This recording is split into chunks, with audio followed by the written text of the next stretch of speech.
Ooh, let's see. All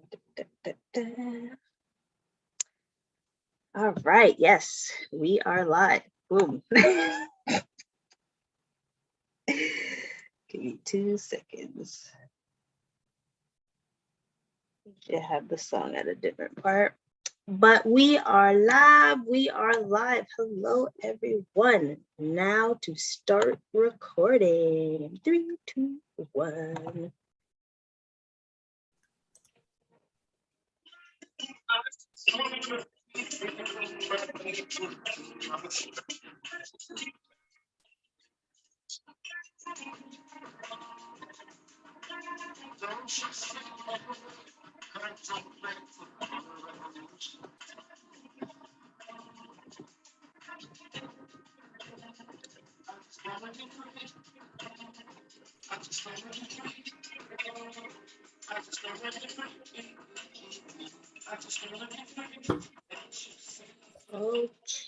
Okay. Another episode of Things I Wish I Knew About Money.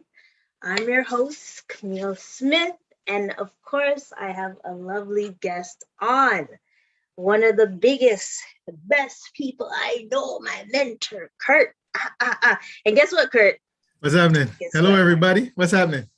I have a soundboard again. Do you? I do. Okay. And I'm very excited. I was listening to your vocals, so I was the last few episodes, but I'm glad you got it back. You know? Wow. Hold on. There we go. We got it back. So for episode 71, I wanted to bring on someone that's been trying to avoid me, but he can't. No, I wouldn't do that. I'm joking. Just, life and all that good stuff.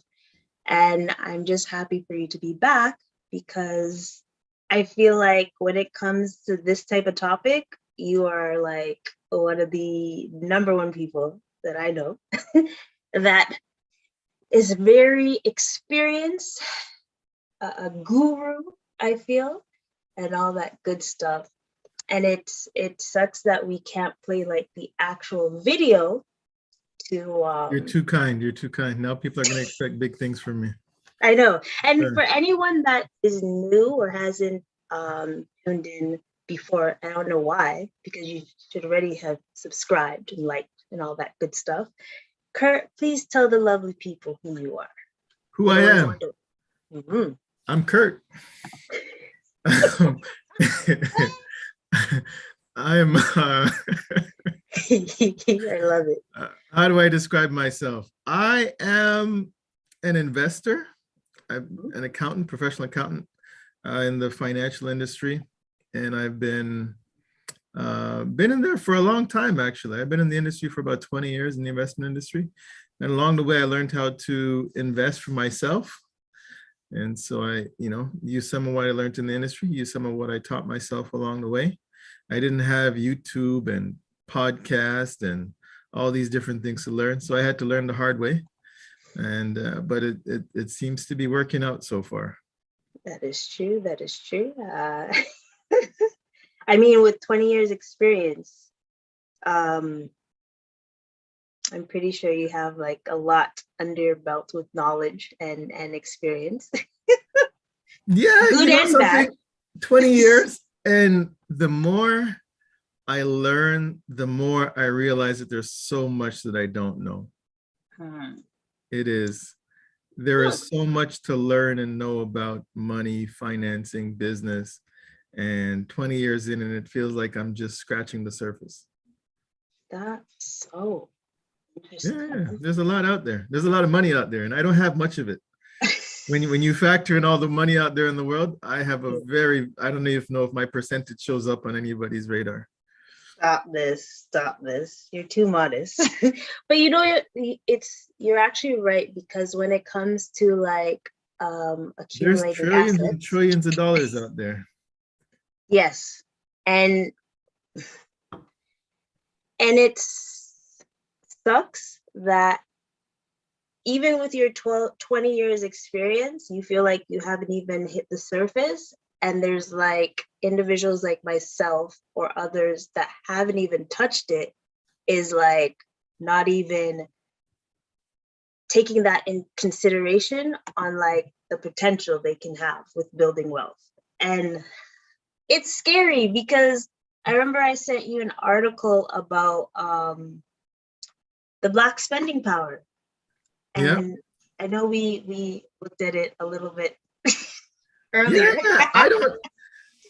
So my response to that, well, Yeah. first of all, before I get to my response, I'm not a fan of the spending power discussion. Mm. It has been around for a very long time. When I was younger, they said the Black community has a spending power of $1 trillion, and this idea of spending power keeps on coming up. The number is bigger. I think the video you sent me was like 1.6 trillion or something like that. Mm-hmm. Right? So now the Black community is $1.6 trillion in spending, and everybody talks about how much can be spent. Yeah. And I think that's indicative of a mindset that's being pushed on the community in different ways. But if you take a step back and you just started to reframe how we think about things, which is instead of saying you got $1.6 trillion in spending power, Mm-hmm. you have $1.6 trillion in asset power, right? Mm-hmm. So now you have the ability to accumulate $1.6 trillion in assets. And if that was being pumped in people's brains, that you have the ability to accumulate these assets, then people would rethink how they think about the money that they have, right?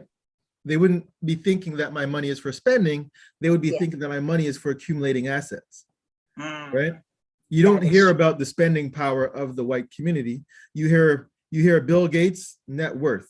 You hear Elon's net worth. You hear Jeff Bezos' net worth, right? But as soon as you start talking about spending power, they can spend. They can spend to help these men accumulate their net worth. Right? I like that way of thinking.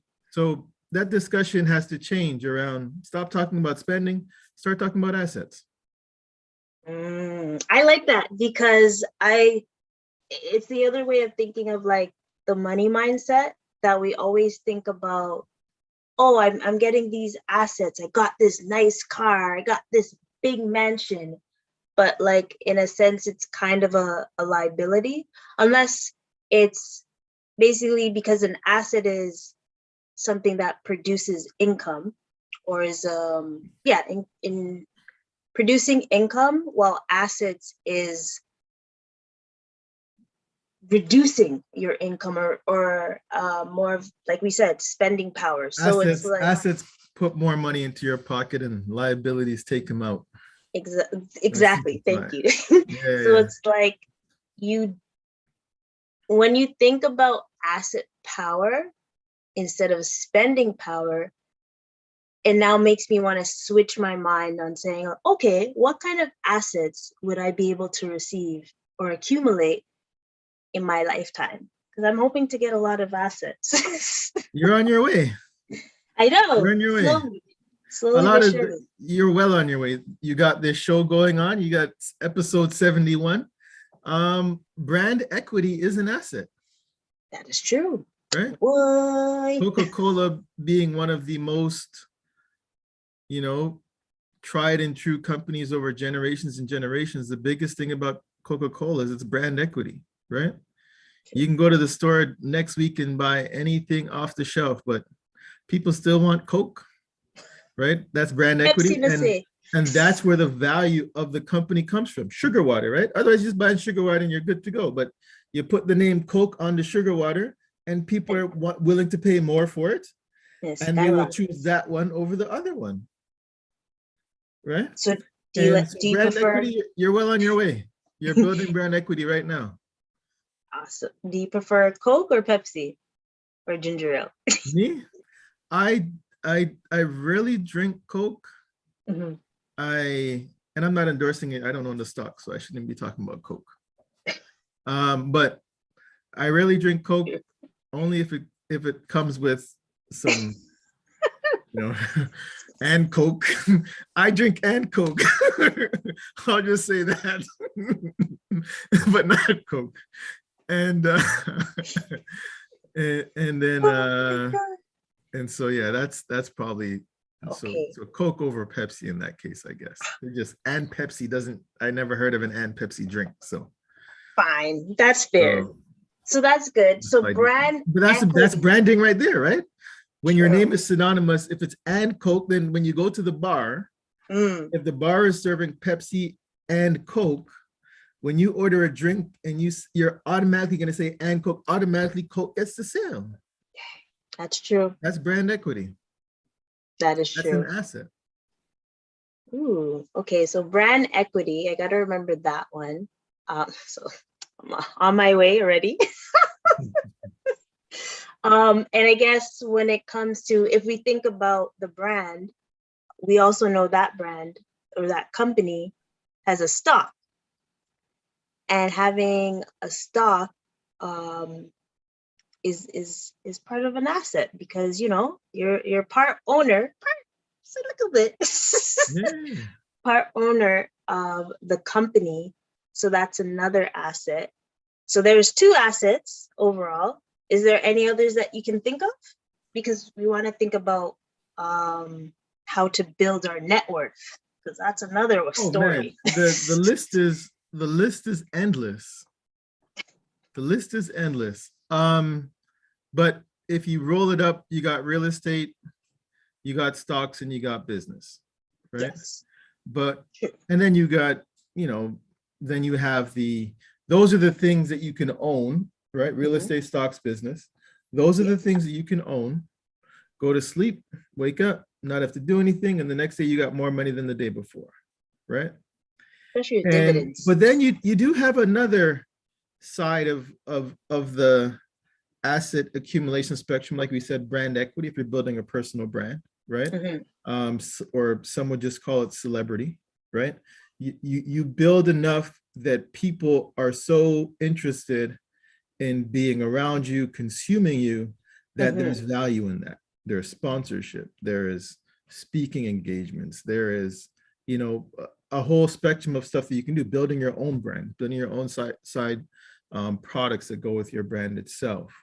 And so all of that is brand and equity, right? Athletes are very common with this, right? You start off being a good basketball player or a good hockey player or football player, then all of a sudden you're in a McDonald's commercial, or you're in a BMW commercial, or Benz or GM, whatever it may be, right? And you get paid for that, and all things that complement your brand. And that's all good stuff, right? And then worst case scenario, you can marry the assets, right? Yeah. Hey, look, it works. There are people that know how to play that game too, right? You can marry the asset. Look, that one is going somewhere, and you get on the train and you don't get off. But remember the other episode with Shayna with the prenup? Usually, even if you try to marry the asset, definitely will be having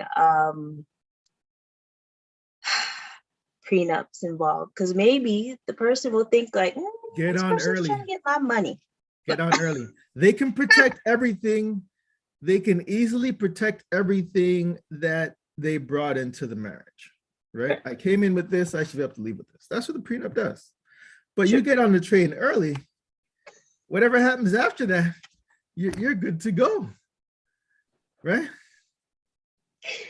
That's true. And if you marry that, and if you get on the train a little late, right, where they already accumulated some assets, well then, and you get a little allowance, don't spend all of it. Invest some of it. Spend half, save half, just in case it doesn't go all the way to the finish line. But there's room across the board. Ooh, that's a good one. I didn't even... And then some of us, right? We talk about this, and I'm not wishing bad or ill on anybody, but it's just a fact of life, right? I'm not getting any younger. I now have children, right? So when I pass away, my daughter is going to inherit some money. right? Inheritance. Yeah. And so the other way is inheritance, right? Got a rich daddy, got a rich mom, got a rich auntie that didn't have no kids. Be nice to your aunties with no kids, people. And your uncles with no kids, be nice to them. That's true, because they sometimes have the most money, right? They ain't got no one. Well, they didn't have anybody to spend the money on. So I'm trying to be the rich auntie. Not there yet. So don't my nephews don't come for me. Okay. There you Don't go. come for me. That's what allows you to be the rich aunt. They're not asking for no money right now. That's another story. Yeah. Okay, so I really like the branding equity. And the 3 ways to build equity is real estate, business, and stock market investing. Yeah, I love it. Real estate's simple. Like, I think at minimum, a lot of people, including myself, I'm in the ballpark that the house you live in is not an asset, right? But it's not a liability either. Ooh. Right? The house you live in is normally neutral. Okay. Over the lifespan of the house. What happens is you buy the house, you pay for it over time, you pay the interest. Let's suppose you get a 25-year mortgage. So 25 years later, you've paid off the house, but you've actually paid twice the value of the house because you paid for the actual house plus the interest accumulated the value of the house as well. So you buy a $500,000 house, you actually paid $1 million for it, didn't even know it, right? When you factor in the interest over the 25-year period. A lot of people don't actually end up paying their house. Something happens in life, this thing called life slaps you in the face a few times and you got to refinance. And then before you know it, you're paying 1.2, 3, 4, 5 for a $500,000 house because you had to refinance and you didn't follow the full standard 25-year schedule. So but at the end of the day, the house you live in is neutral. It's a great savings vehicle. When you're done, you normally get back what you put in, right? Okay. Then the stock market, that's where I cut my teeth, was in the stock market. That's the first place I started to make money while sleeping. It's also the first place I started to lose money while sleeping. So it is and what that it is. Actually should laugh because but it goes both ways. Man. But I learned how to make more than I lose, and so now it's much better than when I started. But it's all good. Because I know the first year that you started, it was downhill. You're bringing up trauma right now. Sorry. But go on. What's the question? I want it as a motivation because even though if my trauma motivates you, I'm happy to share. What would you like to know? So how long would you say it took for you to see up climb instead of a down climb with your stocks? Ooh, I would say it took a year. A year? Okay. Yeah, my first year of investing. Well, let's put this in context. I started investing in 2001, which was I started investing in early 2001. So about, I'm going to say May, around that time, May 2001. Okay. And the tech bubble burst started in about September of that year. 9/11. If we all in 2001 was 9/11, right? So if you think about it, I got a pretty good smack in the face when I started in the beginning, right? But it didn't deter me. My only thing was that I was new to the game. And so when I started and 9/11 hit and the stock market was tanking, I didn't have no money to invest. I couldn't take advantage of the situation, right? I literally couldn't, my little $50 wasn't going to turn into $1 million in any short period of time, right? I put it in, but it wasn't going to have a big impact on my future net worth. The only reason why I'm laughing, I'm not laughing at your misery, I promise, is because I feel like anyone that got in around this time, like let's say November last year or December, experienced the same thing. Yeah. and then the dip, buying the dip, and it keeps dipping, and then you're like, wow, I'm out of cash. Yeah, yeah. And that's a part of the game. It's a part of the Yeah. game, right? Over the long term, Mm, if you go back to 2001 yeah. and you look at 2020, uh, if you stuck it out, you've done well, True. right? And So I'm not like, if for me to give myself special credit for making money in the markets, it's kind of hard to lose money when the market keeps on going up, up and up over the long period of time. Over short term spans, I've lost and it's hurt because the market's gone down. But it didn't take a genius to buy some decent companies and wait 20 years, right? true, Or buy a house and wait 20 years, right? true, Like because we if see you the look at the real market. estate market, like, and you go back to 2000, like if you could buy a house right now for, 2001, 2005 prices, you'd be very happy, right? So I wasn't a genius for buying a house in the 2000s, Mm, right? Anybody that bought a house in the 2000s is much better off right now if they still have that, absolutely. right? Because, And so yeah, it's participating in what we call the economy, and you buy and hold. yeah. And I think that goes for anything long term, that these ways of creating wealth or your net worth, you got to keep it for long term. You're not going to see it in the first 48 hours Yeah. or year and Just stuff. think about it. If going back to the article you sent me, Yeah. if the Black community had put that $1.6 trillion into assets in the 2000s, what would it be worth today? Ooh, You'd be saying the Black community has trillions and trillions and trillions of dollars in assets, that's true. right? Because that no matter what class you chose, you're at least 2 or 3 times your money. That's very true. And I Conservatively. hope others will see that value and just like take that into consideration. With it's a marathon. I know Nipsey, I think it marks his 3 years of passing, and he always talk about a marathon. It's not a race. We're not sprinting. I'm not Usain Bolt. I wish I was, but it is a marathon, and we have to think long term, and then also in the generations to forward.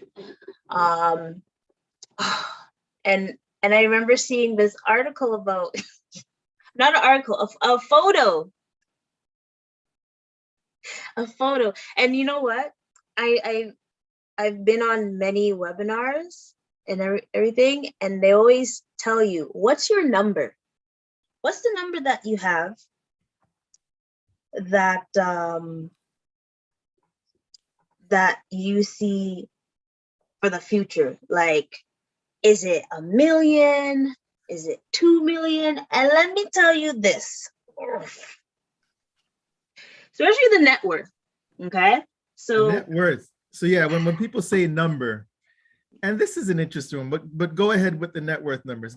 I remember I'll say it really quick. I got the picture, so you can break it down for them first. But I have my thought on this has changed over time. Mm-hmm. Right? So I'm not trying to put anyone to shame. Okay. No, there's no shame here. So No shame. I'll do it but quick. I think it's important for people to understand what you're about to share with them, because when I was between what I wanted when I was growing up, and what I want now, and how I would tell people to look at things now, it's different. True. It's just different. Right? So poor for wealth level by net worth, poor. So you came across something that gave people an idea of where they are in the asset game.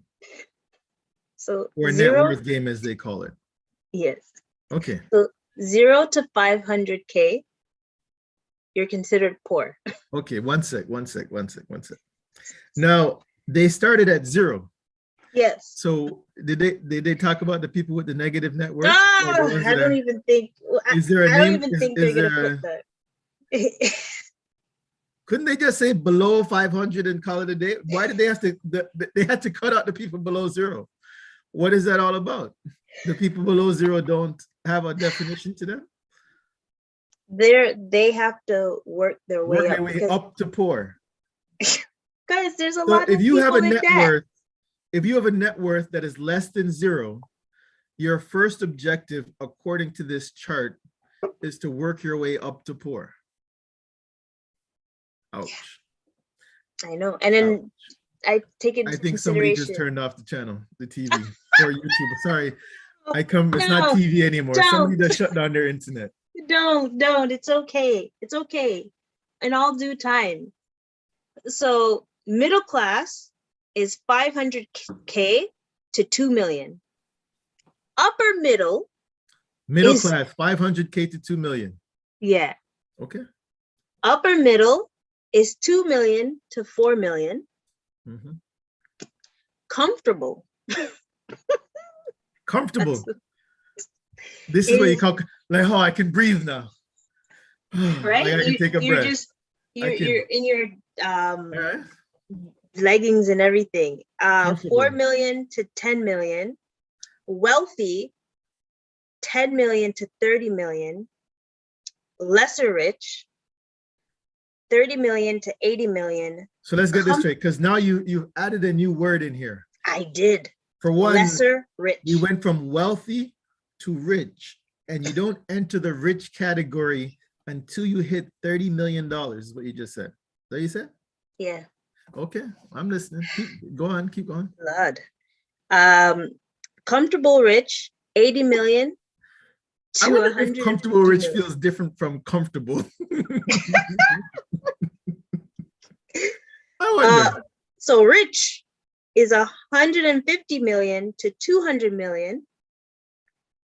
Seriously rich, 200 million to 400 million. Truly rich, So you're not really rich until you're truly rich. right? Okay, truly rich. Truly 400 rich, million.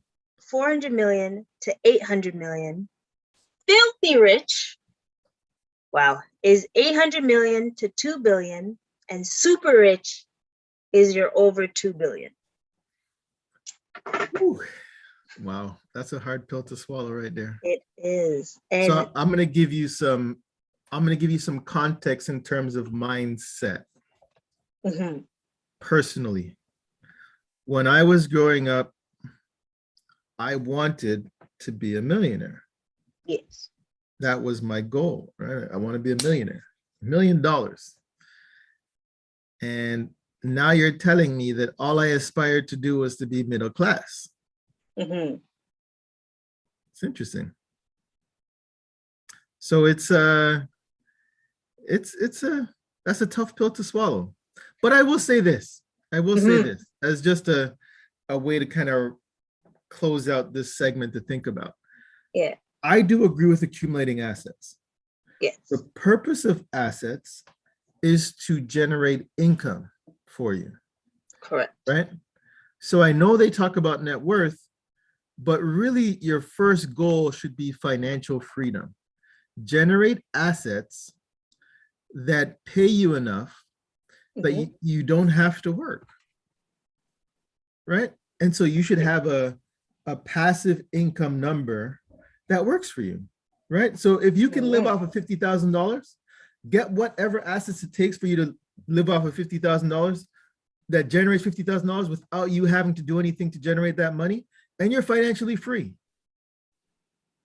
Right? And then your time is back to do whatever you want to do. You want to accumulate more assets, you want to give back, whatever it is, you know, as long as it's all passive income, you're going to free up your time.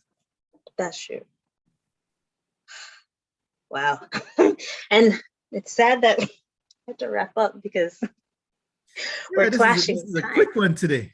I know, but I feel like even though this one is a quick one and we have to go into more depth, I can't do it right now. It was good content though.